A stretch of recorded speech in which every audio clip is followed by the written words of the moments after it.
नमस्कार, स्वागत है आपका खबर उत्तराखंड में और मैं हूं आपके साथ अविन्या राउत। रुक करते हैं खबरों का, लेकिन उससे पहले एक नजर आज की हेडलाइंस पर डालते हैं। महाकुंभ में समानता के साथ समरसता कार्यक्रम में संतों ने यूसीसी के लिए सीएम पुष्कर सिंह धामी का सम्मान किया। राष्ट्रीय खेलों में उत्तराखंड के शानदार प्रदर्शन की चमक बरकरार, 1 स्वर्ण सहित 7 और पदक जीते। 38वें राष्ट्रीय खेल समापन पर पहुंचेंगे केंद्रीय गृह मंत्री अमित शाह। बॉलीवुड गायकों और कलाकारों से सजेगी शाम। उत्तराखंड में 300 से अधिक पुलों की बढ़ेगी भार वाहन क्षमता। सरकार ने बी से ए ग्रेड के लिए 334 पुल किए चिन्हित। 5 नए मार्गों पर हेली सेवाओं की मंजूरी, गंगोत्री के लिए भी तैयारी तेज। उत्तराखंड में एक सप्ताह बर्फबारी की कोई उम्मीद नहीं, मानसून की बारिश में भी दिखेगा जलवायु परिवर्तन का असर। आप देख रहे हैं के न्यूज, खबरों का सारथी। रुक करते हैं खबरों का। उत्तर प्रदेश के प्रयागराज में दुनिया का सबसे बड़ा धार्मिक, आध्यात्मिक और सांस्कृतिक आयोजन महाकुंभ 2025 चल रहा है, जो आगामी 26 फरवरी तक चलेगा। और सनातन धर्म के समृद्ध संस्कृति के इस विशाल उत्सव में देश दुनिया के करोड़ों श्रद्धालु संगम में आस्था की डुबकी लगाने पहुंच रहे हैं। इसी कड़ी में उत्तराखंड के मुख्यमंत्री पुष्कर सिंह धामी भी परिवार संग प्रयागराज पहुंच गए। पूरे परिवार के साथ प्रयागराज महाकुंभ में पहुंचे और सीएम धामी ने अपनी माताजी धर्मपत्नी गीता धामी और बेटे के साथ प्रयागराज महाकुंभ पहुंच गए, जिसके तहत सीएम धामी परिवार संग सबसे पहले प्रयागराज के सेक्टर 7 में बनाए उत्तराखंड मंडपम पहुंचे, जहां उन्होंने उत्तराखंड मंडपम का भ्रमण किया और भजन संध्या में प्रतिभाग भी किया और इसके बाद ज्ञान महाकुंभ में हिस्सा लिया। सीएम धामी ने प्रयागराज पहुंचकर कहा कि आज सब परिवार सनातन धर्म और हमारी समृद्ध सांस्कृतिक विरासत की सशक्त प्रतीक मां गंगा, यमुना और सरस्वती की संगम स्थली प्रयागराज में बने उत्तराखंड मंडपम पहुंचे। और उन्होंने आगे कहा कि उत्तराखंड मंडपम देवभूमि में आने वाले श्रद्धालुओं के ठहरने और अन्य सुविधाओं के लिए निर्मित किया गया है।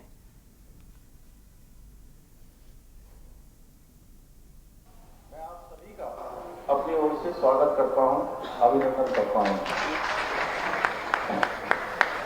शिक्षा के प्रचार प्रसार के लिए इस ज्ञान महाकुंभ का आयोजन किया गया है।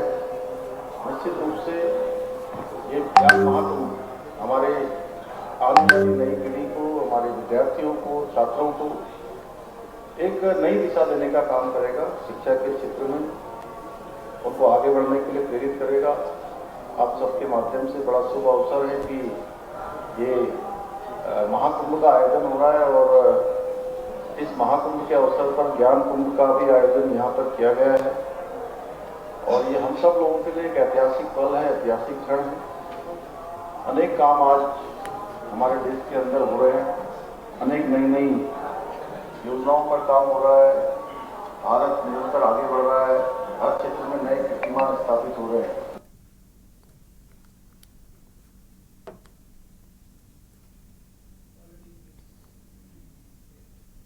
रुक करते हैं अगली खबर का। रामनगर वन प्रभाग तराई पश्चिमी के बैल पड़ाव रेंज के कोई क्षेत्र में प्रस्तावित चांदनी पर्यटन जोन के खिलाफ दर्जनों ग्रामीणों ने महापंचायत का आयोजन किया। ग्रामीणों ने इस नए पर्यटन जोन को खोलने का विरोध करते हुए कहा कि ये उनके गांव और पर्यावरण के लिए हानिकारक साबित हो सकता है।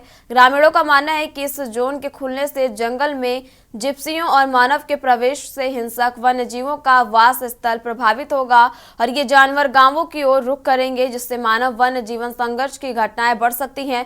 उन्होंने उदाहरण के तौर पर हाल में हुए बाघ के हमले का हवाला भी दिया, जिसमें 2 ग्रामीण की जान चली गई और बाघों ने मवेशियों को भी मार डाला।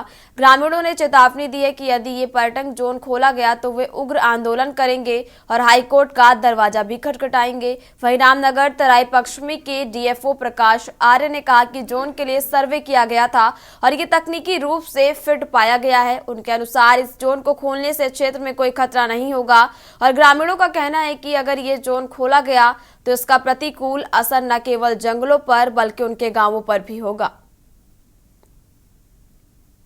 ये यहाँ पर नया पर्यटन जोन खुल रहा है चांदी कर करके, तो 2-3 जगह से वो लोग एंट्री गेट देने वाले हैं। तो उससे लोगों का ये है कि भी जो ऑलरेडी इन्होंने गेट खोले हैं वहाँ जो है जानवर बाहर आ रहे हैं और वो हिंसक जानवर हिंसक हो रहे हैं और वो बाहर आ रहे हैं और इससे हमारा जो है जन जीवन सुरक्षित नहीं है और हमारे जो जंगलों पर निर्भरता हुई थी उसके ऊपर भी एक प्रतिबंध लगाने का एक सिस्टम है। तो इसके विरोध में ये लोग यहाँ पर हैं। हम यहाँ पर एक गेट नहीं खोलने देते और कि हमारे जंगल हमारा गांव और हमारा जंगल हमारा है, हम इसको नहीं खोलने देते। बस हमारे बच्चे यहाँ पर खेल करते हैं कूद करते हैं और स्कूल पढ़ के आते हैं तो यहाँ पर खेल कूद करते हैं, ये गेट खुल जाएगा हमारे बच्चों के लिए हानिकारी हो जाएगी।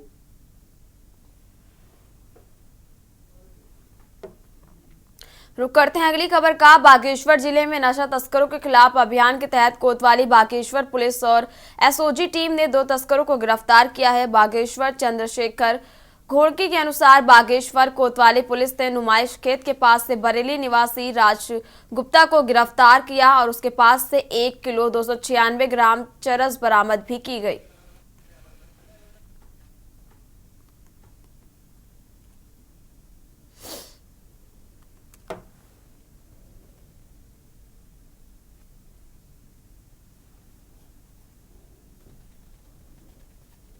बागेश्वर पुलिस की एसओजी की टीम को कल एक बहुत अच्छी सफलता प्राप्त हुई है। 1.296 केजी चरस के साथ अवैध चरस के साथ एक अभियुक्त को एसओजी की टीम ने बागेश्वर थाना क्षेत्रांतर्गत कोतवाली क्षेत्रांतर्गत गिरफ्तार किया है। अभियुक्त का नाम इसमें राजू गुप्ता है। ये थाना भमोरा जिला बरेली का निवासी है और इसके कब्जे से लगभग 1.296 केजी चरस बरामद की है। ये कमर्शियल क्वांटिटी में आता है। एक अच्छी सफलता टीम ने प्राप्त की है। कोतवाली बागेश्वर पुलिस द्वारा जो है आज एक बहुत अच्छी सफलता प्राप्त की है। इसमें 6.6 अवैध स्मैक हेरोइन के साथ एक अभियुक्त को टीम ने गिरफ्तार किया है। रुक करते हैं अगली खबर का। उत्तरकाशी पर्यटन विभाग द्वारा गुलाबी कांठा बोग्याल में 7 फरवरी से 12 फरवरी तक निःशुल्क 7 दिवसीय स्कीइंग फाउंडेशन कोर्स शुरू किया गया है। इस कोर्स का उद्देश्य स्थानीय युवाओं को स्कीइंग और पर्यटक क्षेत्र में आवश्यक कौशल प्रदान करना है, जिसमें न केवल उनके स्किल डेवलपमेंट होगी बल्कि पर्यटन और रोजगार के अवसर भी बढ़ेंगे। कोर्स में युवाओं के पर्यटकों के साथ कुशल व्यवहार, गाइड रूप में कार्य करने और सुरक्षा संबंधी जानकारी दी जा रही है ताकि आने वाले पर्यटकों को कोई समस्या न हो और इस प्रशिक्षण से क्षेत्रीय युवाओं के लिए स्वरोजगार की अपार संभावनाएं खुलेंगी।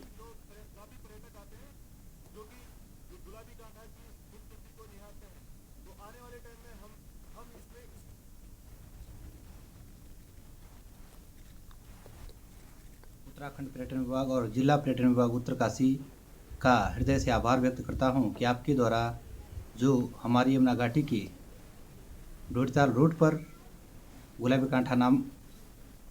कांठा जो प्रसिद्ध बुग्याल है वहां पर आपके द्वारा 7 दिवसीय निःशुल्क स्कीइंग फाउंडेशन कोर्स जो संचालित किया जा रहा है, जिसका हमारे क्षेत्र के तमाम युवा अभी कोर्स का आनंद ले रहे हैं और आने वाले समय के लिए इस कार्य में इस क्षेत्र में निपुण हो रहे हैं। रुक करते हैं अगली खबर का। उत्तराखंड के 100 निकायों में शहर की सरकार बन चुकी है। बता दें कि करीब 1 साल तक प्रशासकों के हवाले रहे निकायों में तमाम समस्याओं का अंबार लगा।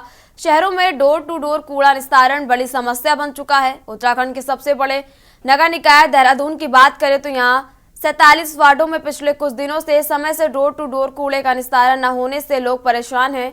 कूड़ा निस्तारण के अनुसंबंधित कंपनी की ओर से वाहन चालकों और हेल्परों का वेतन समय पर न दिए जाने के साथ ही अनुबंधित वाहनों का भुगतान भी नहीं किया जा रहा। हालांकि देहरादून नगर आयुक्त के आदेश के बाद कूड़ा निस्तारण के लिए अनुबंधित ISKCON water grace management service company के खिलाफ कोतवाली देहरादून में तहरीर दी है। आरोप है कि कंपनी समय पर कर्मचारियों का तनख्वाह नहीं दे रही, साथ ही कर्मियों को गाइडलाइन के अनुसार बूट, ग्लव्स और वर्दी आदि सुविधाएं भी प्रदान नहीं की जा रही। प्रदेश के कई नगर निकायों में पार्किंग, शौचालय, ड्रेनेज सिस्टम, बिजली, पानी, सड़क, स्ट्रीट लाइट, जमीनों पर अवैध कब्जे, हाउस टैक्स समेत अलग अलग समस्याएं हैं। देखना होगा शहर की सरकार गठित होने के बाद नवनिर्वाचित मेयर, पार्षद, पालिका अध्यक्ष और नगर पंचायत अध्यक्ष कितनी समस्याओं का समाधान करेंगे।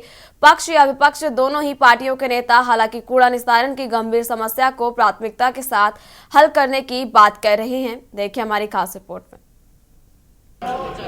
उत्तराखंड में हुए नगर निकाय के चुनाव में अब एक निर्दलीय को छोड़कर 10 निगमों में भाजपा के प्रत्याशी विजयी हुए हैं। ऐसे में अब प्रदेश के बड़े निकाय कहीं न कहीं ट्रिपल इंजन सरकार बना चुके हैं। ट्रिपल इंजन की सरकार में भी तमाम समस्याएं नगर निकायों में देखने को मिल रही हैं और शपथ ग्रहण समारोह के साथ अब निकायों को नया बोर्ड मिल चुका है। स्मार्ट सिटी देहरादून के अधूरे कामों में भी शहर में जगह जगह आ रही समस्याओं से लोग परेशान हैं और विपक्ष कूड़ा निस्तारण को लेकर नगर निगम प्रशासन को आड़े हाथ ले रहा है। 100 नगर निकायों में अलग अलग समस्याओं का अंबार है और शहरी विकास मंत्री प्रेमचंद्र अग्रवाल के अनुसार पुरानी बातों को छोड़कर सभी को नगरों के विकास के लिए मिलकर कार्य करना होगा। वहीं यूकेडी ने नए नगर निगम बोर्ड में पिछले कार्यकाल में हुए घोटाले और कमियों के न होने की उम्मीद जताई। पालिका नगर पंचायत के सदस्यगण शपथ ले रहे हैं, मैं उनको बहुत बधाई दे रहा हूं और उम्मीद कर रहा हूं कि सभी लोग अपने अपने क्षेत्रों का विकास के लिए काम करेंगे। यहां ऋषिकेश में भी जो हमारे मेयर बने शंभू पासवान जी और उनके साथ 40 पार्षदों ने शपथ ली है, उनको भी बहुत बधाई है और स्वाभाविक तौर से उनसे अपेक्षा है कि वैसे मेरा विधानसभा क्षेत्र भी है, पूरा तरह से इस नगर निगम का वो विकास करेंगे। और मैंने एक अपील सबसे की है कि आइए पुरानी बातों को भूल के जिस प्रकार से वातावरण इस बीच में दूषित करने का प्रयास किया गया उसको भूल के कि छोड़ो कल की बातें, कल की बात पुरानी, आओ लिख के मिलजुल के लिखे नई कहानी। इस तरीके से भारतीय जनता पार्टी ने अपनी संकल्प पत्र में जो है देहरादून की जनता से ये वादा किया था कि जो कचरा उठाने की व्यवस्था है और हर जगह जो रेजिडेंशियल एरिया में भी कचरे के लिए इन्होंने, जो पुराने मेयर थे उन्होंने एक जगह जगह छोटे छोटे स्पेस बना दिए थे, जिसकी वजह से वहां के रहने वाले लोगों को बड़ी दिक्कतों का सामना करना पड़ता था। एक छोटा सा एग्जांपल मैं आपको बताऊंगी, कैनाल रोड जिसे पॉश एरिया के अंतर्गत माना जाता है, वहां पर बीचों बीच सोसाइटी के जिस तरीके से कूड़े का एक अड्डा बना दिया जिससे लोग परेशान है। और इन्होंने खुद कहा था अपने संकल्प पत्र में कि हम गाड़ियों की व्यवस्था करवाएंगे जो हर घरों से कूड़ा ले जा करके और उनको सुव्यवस्थित करने का कार्य करेंगे। अब कई कंपनियां आई, आपने बिल्कुल सही बात कही। अब दिक्कत तो ये है कि देखिए ये प्रॉब्लम देहरादून की है, प्रॉब्लम हमारे प्रदेश की है। बाहर की कंपनियों को अगर इस जो है कूड़ा उठाने का, उनकी गाड़ियों का आप टेंडर देंगे तो ये बिल्कुल परेशानी का सबब बनेगा। पिछली बार भी बना और मुझे लगता है जो नए मेयर है उन्हें उस दिशा में कदम बढ़ाना चाहिए। जो नगर निगम में नवनिर्वाचित पदाधिकारी हैं, मेयर से लेकर और पार्षद तक, सबको उत्तराखंड क्रांति दल की ओर से शुभकामनाएं हम प्रेषित करना चाहते हैं। दूसरी ओर ये बोर्ड बनाया है तो बोर्ड से उम्मीदें होती हैं, जनता की उम्मीदें हैं कि वे उस दिशा में काम करें जो दिशा में पिछले बोर्ड ने कमियां रही हैं उनको सुधार करें। और पहले ही चरण में हम उन पर आरोप प्रत्यारोप करने का कोई सवाल औचित्य नहीं है, लेकिन हमारे सुझाव बड़े मजबूत रहते हैं। उत्तराखंड क्रांति दल के जो सुझाव रहते हैं उनको सरकारों को, बोर्डों को बड़ी संजीदा तरीके से लेना चाहिए। हमने पहले भी कहा है कि जो कंपनियां पहले काम कर रही थी कूड़ा उठान में, उन पे कूड़े का बोझ कम और भ्रष्टाचार का ज्यादा रहा है। शहर की सरकार गठित होने के बाद तमाम समस्याओं के निस्तारण का दावा नवनिर्वाचित प्रतिनिधि जरूर कर रहे हैं, लेकिन जब तक समस्याएं हल नहीं हो जाती तब तक कुछ नहीं कहा जा सकता। सबसे बड़े नगर निगम देहरादून के नवनिर्वाचित मेयर सौरभ थपलियाल के अनुसार उनका फोकस शहर की पार्किंग और ड्रेनेज सिस्टम, ग्रीन और स्वच्छ दून पर रहेगा। शहर को स्वच्छ और सुंदर बनाया जाएगा और हर वार्ड का सर्वांगीण विकास उनकी प्राथमिकता रहेगी। शपथ ग्रहण के बाद पौधारोपण भी किया गया और दून को स्वच्छ और सुंदर बनाने का संदेश भी दिया गया।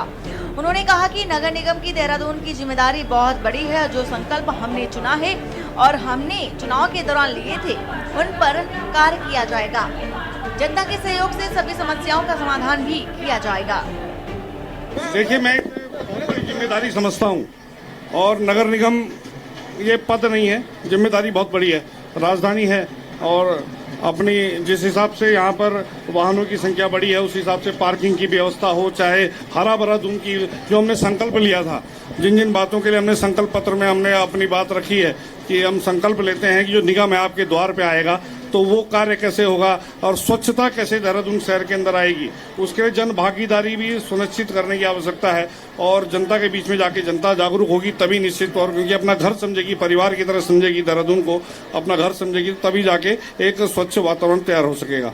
कूड़े की समस्या मेरे वार्ड की ना होकर पूरे नगर की समस्या है। आज तो हमारी औपचारिक बैठक है। मैं बोर्ड की जो प्रथम बैठक होगी सबसे पहले यही प्रस्ताव लाऊंगा, समय अनुसार रिसाइकलिंग। मैं कल ही एमएनए साहब से अनुरोध करूंगा कि मैं और माननीय मेयर साहब, क्योंकि ये शहर की समस्या, मेयर जी का इन्वॉल्व होना इसमें जरूरी है। कल ही तो हमारा रिसाइकलिंग प्लांट लग रहा है, उसका सर्वेक्षण करेंगे, निरीक्षण करेंगे और फिर निरीक्षण करेंगे हम इस जगह का जहाँ कूड़ा डिस्ट्रॉय हो रहा है। पहले शपथ लेके यहाँ पर हमारे साथ शंभू पासवान जी, जिन्होंने भाजपा के प्रत्याशी के रूप में चुनाव लड़ा था और विजयी हुए थे। जनता ने इनको प्यार के रूप में वोट भरमार दिया था। हमारे साथ मौजूद है, आज आपने शपथ ग्रहण कर लिया।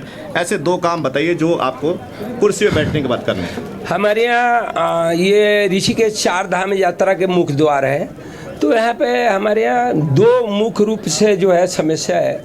एक तो है कूड़ा और दूसरा है पार्किंग, क्योंकि अब सीजन शुरू होने पे जो है पार्किंग के बहुत दिक्कत होता है। बाहर से जो लोग आते हैं वो रोड पे गाड़ी लगा देते हैं और सामान खरीदते हैं, तो उससे जाम का कारण बनता है। तो 500-600 गाड़ियों का व्यवस्था बना रहे हैं हम लोग, जो उचित एक व्यवस्था हो जाए जिसमें 500-600 गाड़ी शहर का हो या यात्री का हो, वहाँ पे पार्किंग हो जाए।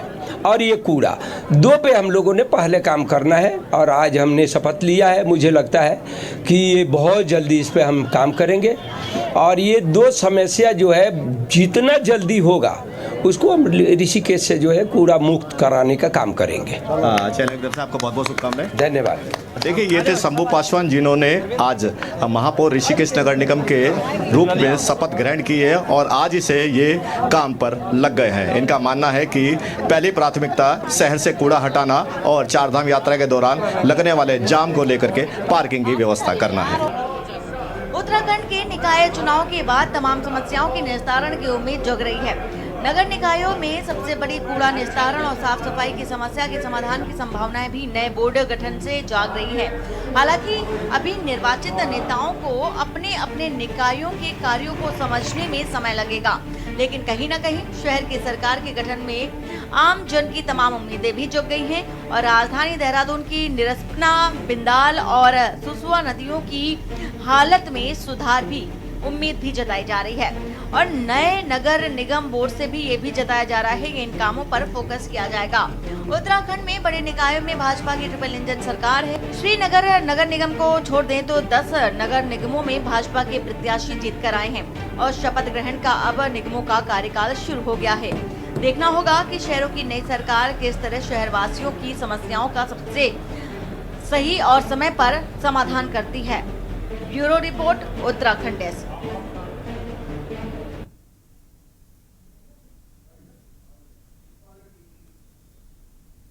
रुक करते हैं अगली खबर का। हल्द्वानी में आयोजित खेलो फुटबॉल टूर्नामेंट में उत्तराखंड के रोशनाबाद निवासी वाजिद दलित ने शानदार प्रदर्शन करते हुए द्वितीय स्थान हासिल किया। उनकी इस उपलब्धि से न केवल उनके गांव बल्कि पूरे उत्तराखंड में खुशी की लहर दौड़ गई है। वाजिद ने अपनी सफलता का श्रेय अपने माता पिता को दिया, जिन्होंने कठिनाइयों के बावजूद उनका हर कदम पर साथ दिया। उनके पिता अलीशेर अली जो मजदूरी कर परिवार का पालन करते हैं, न अपने बेटे के खेल और शिक्षा के सपने को पूरा करने के लिए दिन रात मेहनत की। वहीं वाजिद अली ने कहा, जो कुछ भी मैं आज हूँ वो अपने माता पिता की बदौलत हूँ।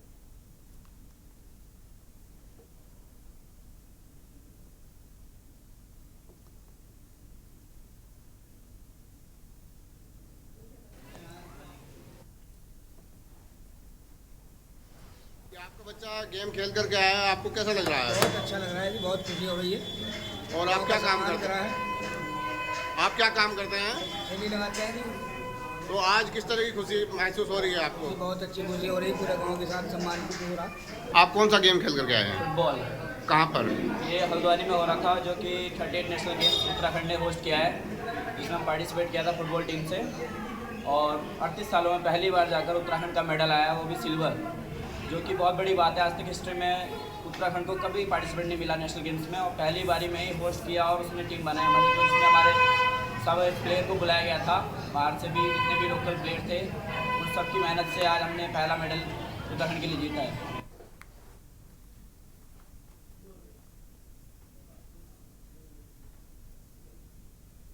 उत्तराखंड की खबरों में फिलहाल इतना ही। आप देखते रहिए के न्यूज़ इंडिया। नमस्कार। आप देख रहे हैं के न्यूज़, खबरों का सारथी।